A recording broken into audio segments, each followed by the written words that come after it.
Good morning मेरे प्यारे साथियों, कैसे हैं आप लोग। बहुत बहुत स्वागत है आज के इस नए वीडियो में। बहुत ही मोस्ट इम्पॉर्टेंट ये मॉडल पेपर है। अगर आप इसे तैयार कर लेते हैं तो यहाँ से क्वेश्चन आपके पेपर में ज़रूर से ज़रूर देखने को मिलेंगे। सरल आसान शब्दों में पूरा मॉडल पेपर हल कर लिया है। तो चलिए आसान शब्दों में आपको समझाने का प्रयास करते हैं। हूबहू ऐसे ही पेपर आपको देखने को मिलेगा और यहाँ पे बहुविकल्पी क्वेश्चन जो है 5 आपको बहुविकल्पी क्वेश्चन दिखाई देंगे। पहला क्वेश्चन इस प्रकार से जैसे पूछा जाएगा कि मुस्लिम काल में प्राथमिक शिक्षा प्रदान की जाती थी। तो मुस्लिम काल में प्राथमिक शिक्षा मदरसा में, मकतब में, आश्रम में, मठ में। तो यहाँ पे जो प्राथमिक शिक्षा लिखा है, प्राथमिक शिक्षा मकतब में जो है ये प्रदान की जाती थी। ठीक है। इसके बाद अगला क्वेश्चन है कि शिक्षा में छनाई का सिद्धांत किसने दिया है। तो वुड ने दिया है, मैकाले ने दिया है, हंटर ने या फिर हार्डिंग ने। तो जवाब हो जाएगा इसमें मैकाले ने दिया है। छनाई का जो सिद्धांत है वो मैकाले ने दिया है। अगला क्वेश्चन है कौन सा प्राकृतिक आपदा नहीं है। सूखा, सुनामी, बिजली संकट, बाढ़। तो उसमें बिजली संकट आपका राइट आंसर हो जाएगा, बाकी सब प्राकृतिक आपदा हैं। नेक्स्ट है कोठारी शिक्षा आयोग का गठन किस वर्ष हुआ था। तो 1960 में, 1964 में, 1955 में या फिर 1970 में। तो इसमें सही जवाब 1964 हो जाएगा, कोठारी आयोग। ठीक है। आगे यहाँ पे नेक्स्ट है क्वेश्चन कह रहा है कि स्फीयरमैन के अनुसार बुद्धि के तत्वों की संख्या कितनी है। तो उसमें आपको 2 राइट आंसर हो जाएगा, जिसमें जी फैक्टर होता है, एस फैक्टर होता है। ऐसे ही 5 इंपॉर्टेंट क्वेश्चन आपको देखने को मिलेंगे। अब बात करते हैं निश्चित उत्तरीय प्रश्न की।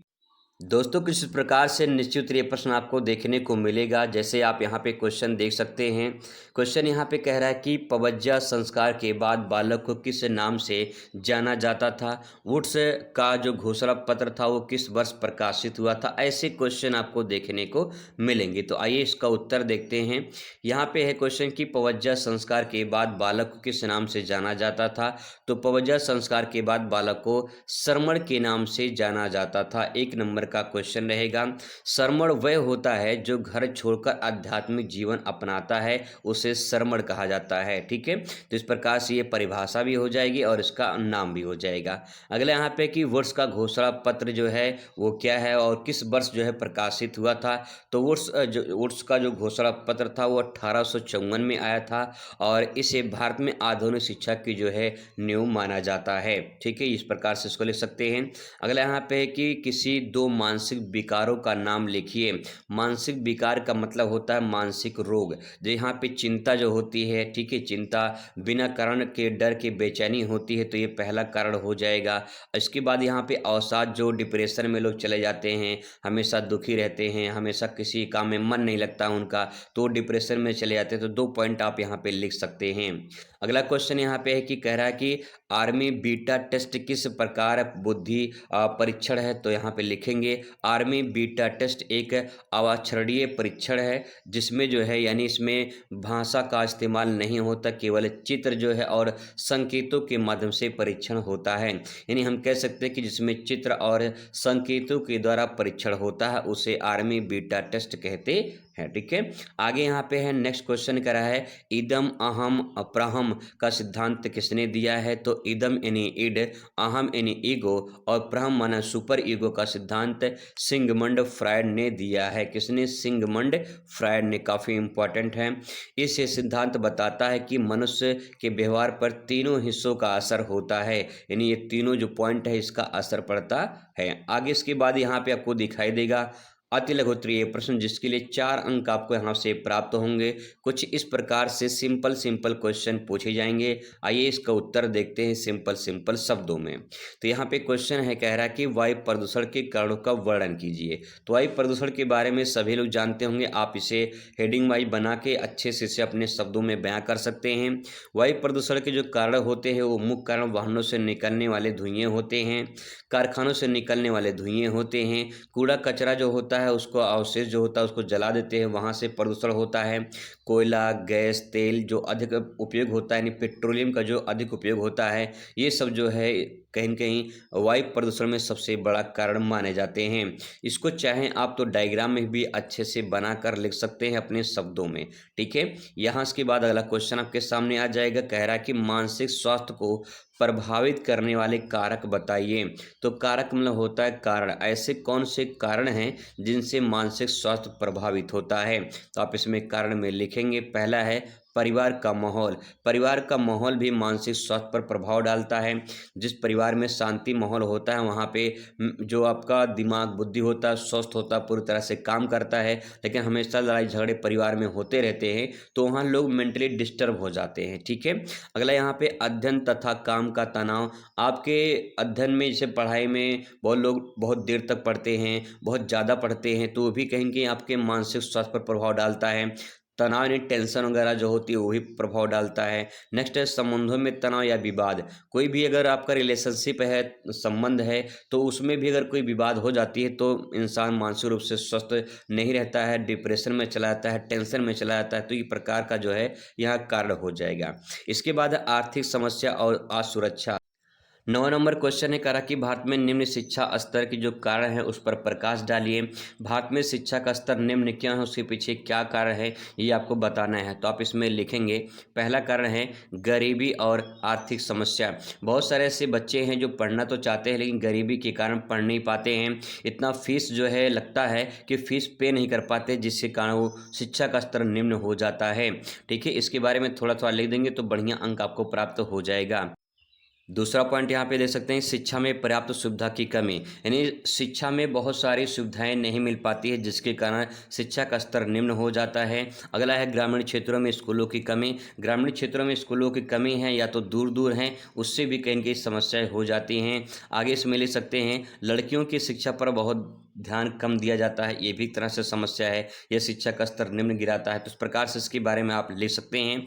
अगला क्वेश्चन यहाँ पे है कि प्रेरणा की विशेषता का उल्लेख कीजिए। प्रेरणा यानी मोटिवेशन, अगर आपसे पूछ ले तब भी यही आंसर होगा। मोटिवेशन के बारे में पूछा जा रहा है, इसकी क्या विशेषताएं हैं, तो आप इसमें लिखेंगे यह व्यक्ति को कार्य करने के लिए ऊर्जा देती है, लक्ष्य प्राप्ति की दिशा में आगे बढ़ाती है, व्यवहार में निरंतरता और सुधार लाती है।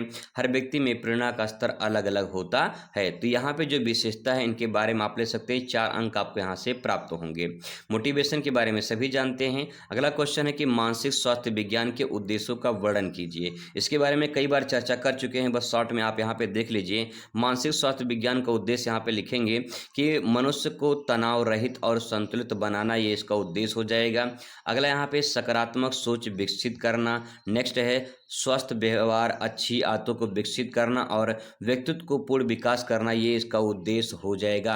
अगर इसकी जगह आप कार्य पूछ ले तब भी यही आपका आंसर होगा। ठीक है, 12 नंबर क्वेश्चन पर आते हैं, बालिका शिक्षा के महत्व का वर्णन कीजिए।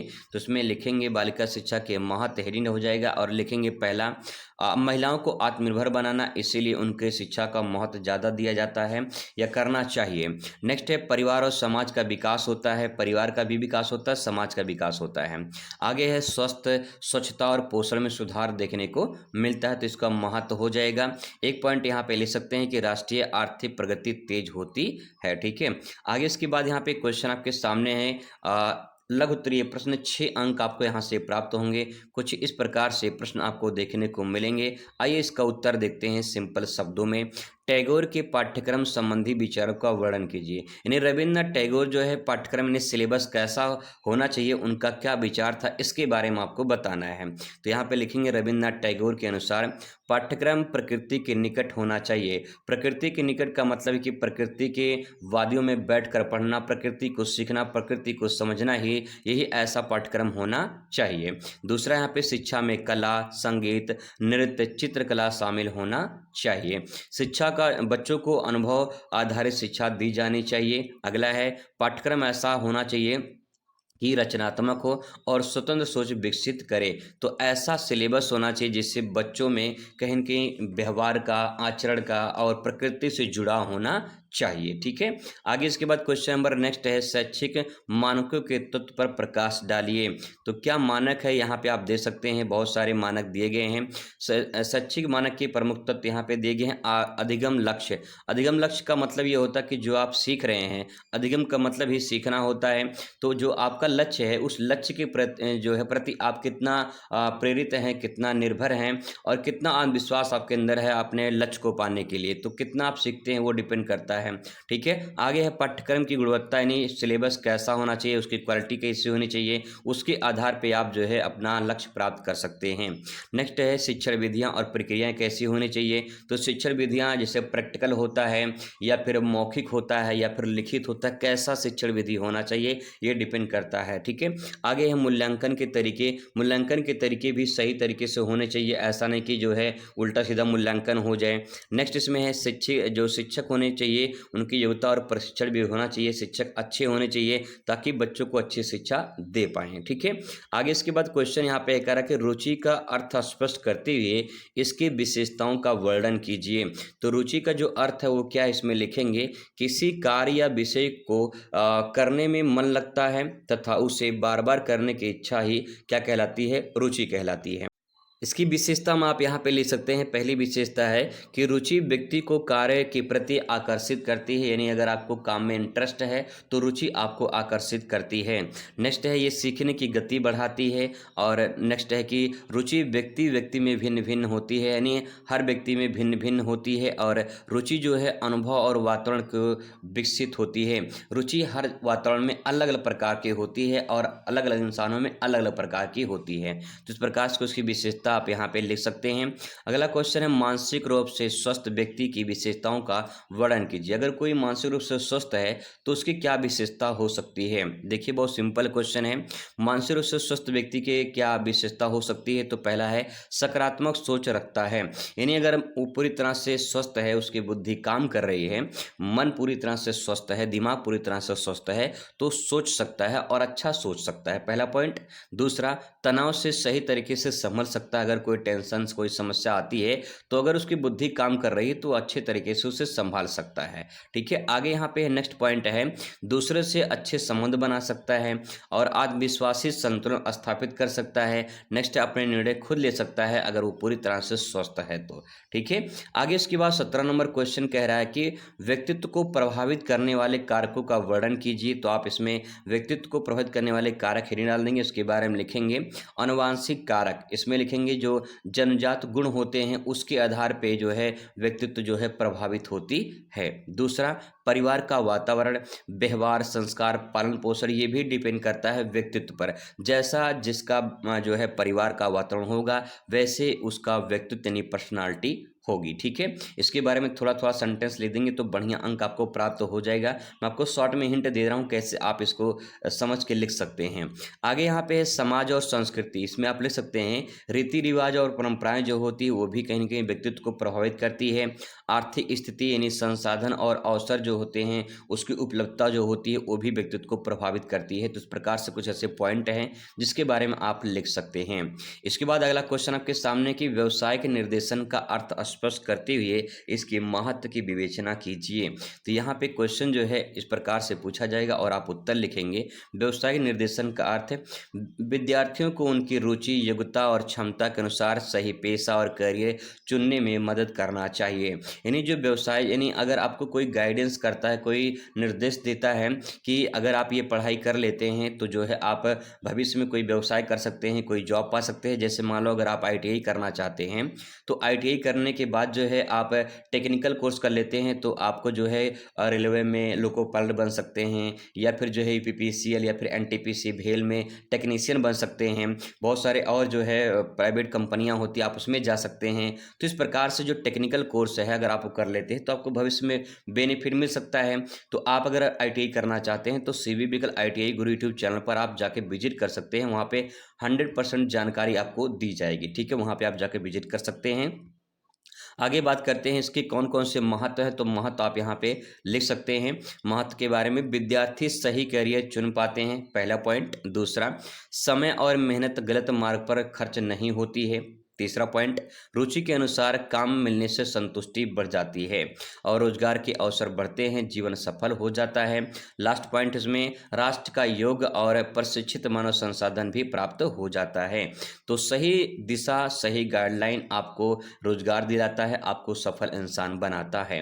इसके बाद लॉन्ग क्वेश्चन आपका शुरू होगा। लॉन्ग क्वेश्चन कुछ इस प्रकार से पूछे जाएंगे जैसे कि रविन्द्रनाथ टैगोर के शैक्षिक विचारों की विवेचना कीजिए। अगर आपको नहीं आ रहा तो अथवा करके आप इसे लिख सकते हैं। ठीक है। एनिवेशन के अनुसार शिक्षा विचार बताइए। और ऐसे ही क्वेश्चन 20 नंबर आपसे पूछा जाएगा, दोनों में से कोई आपको एक करना होगा। फिर ऐसे ही क्वेश्चन नंबर 21 रहेगा, इन दोनों में से कोई एक करना होगा। आइए फटाफट इनको देख लेते हैं किस प्रकार से उत्तर आप लिखेंगे, शॉर्ट में समझेंगे। रविन्द्रनाथ टैगोर का परिचय यहाँ पे थोड़ा सा दे देंगे कि रविन्द्रनाथ टैगोर महान कवि, दार्शनिक, समाज सुधारक और शिक्षाविद थे। उन्होंने जो शिक्षा है मनुष्य को पूर्ण विकास का माध्यम माना है। टैगोर ने शांति निकेतन और विश्व भारती विश्वविद्यालय की स्थापना की है। तो यहाँ से क्वेश्चन बन जाएगा कि शांति निकेतन या विश्व भारती विश्वविद्यालय की स्थापना किसने की है, तो जवाब होगा रविन्द्रनाथ टैगोर ने। आगे इसमें लिख सकते हैं कि टैगोर की प्रमुख शिक्षा पे क्या विचार थे, कैसा मानते थे। तो आप यहाँ पे चाहें तो इसको एक डायग्राम में कन्वर्ट कर सकते हैं, और डायग्राम में अगर बना देते हैं तो आप यहाँ से पूरा अच्छा अंक प्राप्त कर लेते हैं। ठीक है, यही चीज़ जो है यहाँ पे बस पॉइंट वाइज जो लिखा गया है इसको आप डायग्राम में बना के अच्छे से इसके बारे में व्याख्या कर दीजिए। जैसे टैगोर जी प्रमुख शिक्षा के विचार क्या थे, तो आप इसमें लिखेंगे प्रकृति के साथ शिक्षा, यानी ये मानते थे कि शिक्षा ऐसी होनी चाहिए जो प्रकृति से जुड़ा होना चाहिए। नेक्स्ट है स्वतंत्र आधारित शिक्षा, यानी दबाव में शिक्षा नहीं प्राप्त की जा सकती है, स्वतंत्र रूप से शिक्षा प्राप्त की जा सकती है। अगला है रचनात्मक शिक्षा का पक्ष होना चाहिए, ऐसा शिक्षा जो रचनात्मक हो, कलात्मक हो, ऐसा शिक्षा होना चाहिए। अनुभव आधारित शिक्षा, यानी ऐसा शिक्षण होना चाहिए कि अनुभव होना चाहिए, जैसे एक शिक्षक है तो उसके पास अनुभव हो और वो अपने अनुभव के आधार पे शिक्षित करे बच्चों को। ठीक है, अगला पॉइंट है अंतर्राष्ट्रीय का अभाव, यहाँ पे रहेगा अभाव, ये रहेगा आपका अभाव। अंतर्राष्ट्रीय का अभाव मतलब यहाँ पे हमें ऐसा शिक्षा होना चाहिए जैसे हम कहीं न कहीं दूसरे देश में जाएं तो वहाँ पे उसका अभाव देखने को ना मिले, उसकी कमी देखने को ना मिले। ठीक है, अगला यहाँ पे शिक्षक और छात्र का संबंध अच्छा होना चाहिए, ऐसा नहीं है कि जो आज की डेट में चल रहा है, ऐसा नहीं होना चाहिए। सर्वांगीण विकास होना चाहिए अगर शिक्षा आप ग्रहण कर रहे हैं। ठीक है, नैतिक और आध्यात्मिक भी विकास होना चाहिए। तो कुछ ऐसे पॉइंट है जिसके बारे में आप बना के 2-4 लाइन लिख सकते हैं। अगला क्वेश्चन है कि प्रदूषण का अर्थ स्पष्ट कीजिए और पर्यावरण प्रदूषण के निवारण में शिक्षक की क्या भूमिका है, इसके बारे में आपको बताना है। तो पहले प्रदूषण का अर्थ आप यहाँ पे लिखेंगे। कह रहा है कि पर्यावरण के प्राकृतिक जो तत्व होते हैं जैसे कि हवा, पानी, मिट्टी, इसका दूषित हो जाना जिससे मानव, पशु, वनस्पति और प्रकृति को नुकसान पहुंचता है, उसे हम प्रदूषण कहते हैं। सिंपल। ठीक है, आगे इसके बाद जो है लिख सकते हैं कि पर्यावरण प्रदूषण के निवारण में शिक्षक की क्या भूमिका है। तो आप यहाँ इसमें लिखेंगे छात्रों में पर्यावरण जागरूकता फैलाना, ये सबसे बड़ी भूमिका हो जाएगी उसकी। नेक्स्ट इसमें स्वच्छता के प्रति प्रेरित करना, उनको बताना कि स्वच्छता कितना जरूरी होता है। आगे है वृक्षारोपण को बढ़ाना या फिर बढ़ावा देना, ये काफ़ी इंपॉर्टेंट सेक्शन आ जाएगा। पर्यावरण दिवस और कार्यक्रम ऐसे आयोजित करना चाहिए जिससे बच्चों में पर्यावरण प्रदूषण से जो संबंधित है जो समस्याएं हैं उसको निवारण कर सके। तो इस प्रकार से इसके बारे में आप यहाँ पे लिख सकते हैं। आगे कुछ पॉइंट और यहाँ पे दिए गए हैं जैसे जल, वायु, ऊर्जा संरक्षण का भी आदत डालना चाहिए। पर्यावरण मित्र आदतों को विकसित करना चाहिए, यानी अगर आप पर्यावरण मित्र बनते हैं तो इन्वायरमेंट को आप बचा सकते हैं। जो सामुदायिक जागरूकता है उसको आप जागरूक करिए, लोगों को बताइए कि इन्वायरमेंट हमारे जीवन के लिए कितना उपयोगी है।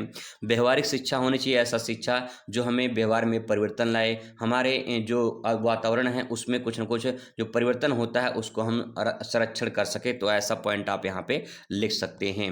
इसके बाद अगला क्वेश्चन यहाँ पे कह रहा है कि बाढ़ आने के कारण बताइए और उसके उपाय बताइए। तो बहुत सारे कारण हैं बाढ़ आने के कारण में दे सकते हैं। पहला पॉइंट आप इसमें लिख सकते हैं, कह रहा है कि अत्यधिक जब वर्षा होती है तो बाढ़ आता है, सिंपल सी बात है। जब बारिश ज़्यादा हो जाएगी तो बाढ़ आ जाएगा। नदियाँ उफान पर जब चली जाती है यानी पानी जब ज़्यादा हो जाएगा। बांध का टूट जाना या तटबंध का टूट जाना, उससे बाढ़ आ जाती है। जंगल की कटाई और मिट्टी का जो कटाव होता है उसके कारण भी बाढ़ आता है। जल निकासी की व्यवस्था जो है खराब हो जाती है, यानी जल जब सही तरीके से निकास नहीं कर पाता है तो पानी जो होता है शहरों में भरने लगता है तो बाढ़ आ जाती है उससे। ग्लोबल वार्मिंग और जलवायु परिवर्तन भी इसका सबसे बड़ा कारण माना जाता है। तो ऐसे यहाँ पे एक कारण है, इनके बारे में आप यहाँ पे लिख सकते हैं। फिर इसके बाद कुछ बचाव भी है, तो बचाव आपको यहाँ पे बता देनी है क्या क्या बचाव हैं। बाढ़ से बचाव में मजबूत तटबंध का निर्माण होना चाहिए। नदियों की समय समय पे सफाई भी होनी चाहिए। वर्षा का जो जल है उसका संचयन करना चाहिए, मतलब इकट्ठा करना चाहिए। नेक्स्ट है नालियों को जल निकासी व्यवस्था सही से करना चाहिए। वन संरक्षण और वृक्षारोपण भी करना चाहिए और मौसम पूर्वानुमान और चेतावनी की प्रणाली भी होनी चाहिए, जिससे हम सतर्क हो जाएं और बाढ़ से बच सकें। सुरक्षित स्थानों को पुनर्वास किया जाए, जहां बाढ़ आए वहां से जो है लोगों को उचित स्थान पर या सुरक्षित स्थान पर पहुंचाया जाए। ठीक है, तो इस प्रकार से इसके बारे में आप यहाँ पे ले सकते हैं। इसके बाद क्वेश्चन नंबर नेक्स्ट रहेगा, अधिगम से आप क्या समझते हैं, या फिर अधिगम या सीखने के मुख्य और गौण नियम क्या हैं, इसके बारे में आपको बताना है। तो पहले आप बताएंगे अधिगम क्या होता है। इसमें लिखेंगे, अनुभव, अभ्यास और प्रशिक्षण के द्वारा व्यवहार में अस्थायी परिवर्तन आना अधिगम कहलाता है। अधिगम व्यक्ति के ज्ञान, कौशल, आदतें, रुचि और व्यवहार में बदलाव लाता है। तो इस प्रकार से इसके बारे में आप यहाँ पे लिख सकते हैं। अब इसमें लिखेंगे, पहला पॉइंट, सीखने के मुख्य नियम क्या है। तो पहले आप मुख्य नियम बताएंगे, फिर कुछ गौण नियम बताएंगे। ठीक है, तो तत्परता का नियम, यानी अगर आपके अंदर तत्परता है, आप तत्पर है किसी चीज़ को सीखने के लिए, जब व्यक्ति सीखने के लिए तैयार होता है तब सीखना अधिक प्रभावी हो जाता है। अगर आप सीखने के लिए तैयार नहीं है तो सीख नहीं पाएंगे। अगला है अभ्यास का नियम। अभ्यास का नियम बताता है कि दोहराव से सीखना मजबूत होता है, बार बार अभ्यास से ज्ञान अस्थायी हो जाता है। अगला पॉइंट है परिणाम का नियम। इसमें आप लिखेंगे, अच्छा परिणाम मिलने पर सीखना तेज होता है और बुरा परिणाम मिलने पर सीखना कमज़ोर हो जाता है या फिर कम हो जाता है। अब इसके कुछ गौण नियम है सीखने, तो गौण नियम आप यहाँ पे ले सकते हैं। समानता का नियम, यानी पहले सीखी चीज़ें नई चीज़ों को सीखने में मदद करती है। अगर आप पहले कोई चीज़ सीख लिए हैं तो नई चीज़ सीखने में मदद करती है, ये आपका समानता का नियम हो जाएगा। अगला पॉइंट है दृष्टांत का नियम। इसका जगह पे आप उदाहरण का नियम लिख सकते हैं, जैसे कि बहुत सारे एग्जाम्पल होते हैं, उसके द्वारा बहुत आसानी से लोग सीख जाते हैं। प्राथमिकता का नियम इसमें आप लिख सकते हैं, जो बात पहले सिखाई जाती है वह अधिक प्रभाव छोड़ती है। यानी जो बचपन में छोटा बड़ा गिनती पहाड़ा हम लोग पढ़ लेते हैं, वो लगभग बहुत दिनों तक याद रहती है, सालों तक याद रहती है। नवीनतम का नियम, मतलब कि नई और रोचक चीज़ जल्दी आसानी से लोग सीख जाते हैं। अगला प्रश्न यहाँ पे है कि सीखने के अनुकूलित अनुक्रिया सिद्धांत की विवेचना कीजिए। तो यहाँ पे लिखेंगे, क्वेश्चन बहुत इंपॉर्टेंट है, सीखने का अनुकूलित अनुक्रिया सिद्धांत मनोवैज्ञानिक द्वारा प्रतिपादन किया गया था। किसके द्वारा? पावलोव के द्वारा। किसके? पावलोव के द्वारा। तो ध्यान रखेंगे नाम पावलोव का, पावलोव के द्वारा ये प्रतिपादित किया गया था। इस सिद्धांत को शास्त्रीय अनुबंधन भी कहा जाता है। इस सिद्धांत के अनुसार जब किसी स्वाभाविक उत्तेजना के साथ किसी कृत्रिम उत्तेजना को बार बार जोड़ा जाता है तो व्यक्ति या प्राणी उसे कृत्रिम उत्तेजना के प्रति प्रतिक्रिया करने लगता है। यही प्रक्रिया सीखना कहलाती है। ठीक है, अब यहाँ पे पावलोव का जो प्रयोग है उसके बारे में समझते हैं कि पावलोव ने एक प्रयोग किया था कुत्ते पर। अब कुत्ते पर क्या प्रयोग किया था, तो यहाँ पे देख पाएंगे, जब कुत्ते को भोजन दिया जाता है तो उसके मुंह में लार आने लगती है। पावलोव ने भोजन देने से पहले घंटी बजाना शुरू किया। कुछ समय बाद केवल घंटी बजाने पर भी कुत्ते के मुंह में लार आने लगी। यह सिद्ध हुआ कि घंटी की आवाज़ के साथ भोजन का संबंध स्थापित हो गया है। कुत्ता घंटी सुनकर प्रतिक्रिया देने लगा है। इसे अनुकूलित अनुक्रिया कहा जाता है। तो इस प्रकार से कहानी को आप यहाँ पे लिख सकते हैं। फिर यहाँ पे है नेक्स्ट कुछ सिद्धांत हैं। इस सिद्धांत के कुछ मुख्य तत्व हैं, जैसे कि स्वाभाविक उत्तेजना मतलब भोजन इसमें आ जाएगा, और स्वाभाविक प्रक्रिया में इसमें लार आना आ जाएगा, और कृत्रिम उत्तेजना का मतलब घंटी की आवाज़ हो जाएगी, और अनुकूलित प्रक्रिया में हो जाएगा कि इसमें घंटी सुनकर लार आना। ये आपका वो सिद्धांत हो जाएगा।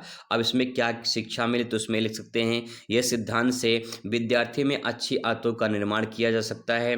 अगला है, शिक्षक अनुकूल वातावरण बनाकर सीखने को प्रभावी बना सकता है, और भय, घृणा और अनुशासन से संबंधित व्यवहारों को नियंत्रित किया जा सकता है। नेक्स्ट है, प्रेरणा और पुरस्कार द्वारा सीखने के लिए प्रेरित या प्रक्रिया को मजबूत बनाया जा सकता है। तो इस प्रकार से इनको क्वेश्चन को आप तैयार कर लीजिए, आपके पेपर में यहाँ से क्वेश्चन आ सकते हैं। मिलते हैं नेक्स्ट वीडियो में। Best of luck, thanks for watching.